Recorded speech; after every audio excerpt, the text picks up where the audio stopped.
Okay, from this point, then I'm going to move to Mr. Mishal. Easy on us, please. Mr. Mishal, you described this city as a magical city, Dubai. And I think most of the audience do agree with this. It is a magical city, especially at the rate of growth we've seen in the past couple of years. So most of our discussions are mainly with SMEs, small and medium enterprises. But when we go even to the big and large corporates, most of the people think that they are all right. They have no problems with the banks. Instead, just banks do approach them to provide them with finance or provide them with services or whatever else. So can we have your perspective on this, please? Alhamdulillah Rabbil Alameen. The problem I think a lot of banks have is that, as I think Alex touched on it in the beginning, they don't really try to understand the business. Every business is different. Whether you're a large company or a small company, every business is different. I could be a small company in travel, and I could be a large company in travel. My requirements might be different. But it's still, you need to understand the cycle that goes in. For example, in travel is a much shorter cycle versus that of construction, which is a much longer cycle. If I, as a bank, came and proactively tried to understand what is the requirement of the customer, irrespective of the size, I think you'd have a better response, both from the customer and a more satisfied bank or financial institute serving them.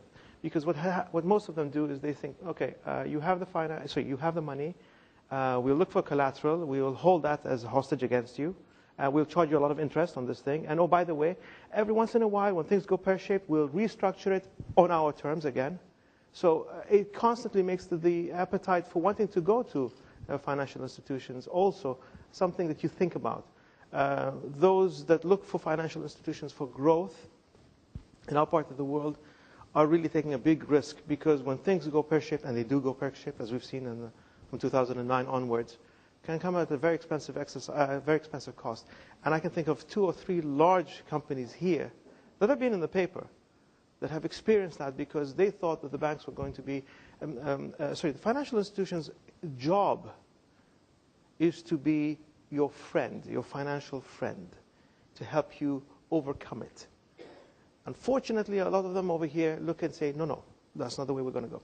By the way, of the post-World War II, the 2 countries that that everyone talks about, they did this industrial magic, which was Japan and Germany. Well, the one thing that the financial institutes did over there is they actually bought into those companies themselves. Therefore, having a stake in those businesses, understood when to stretch and when to contract, and when to give and when to pull back, and when to allow certain conduct to happen and when not to. But by taking I'm sorry to say this, we've managed to take the Anglican, Anglo mindset, where the bank or the financial institute takes a step back away from the ownership, and therefore, as far as they're concerned, you fail, you succeed, good luck. Our job is to ensure our money comes back. By having a distance, I think it has not served the customer well. Again, large or small, this is just my personal opinion.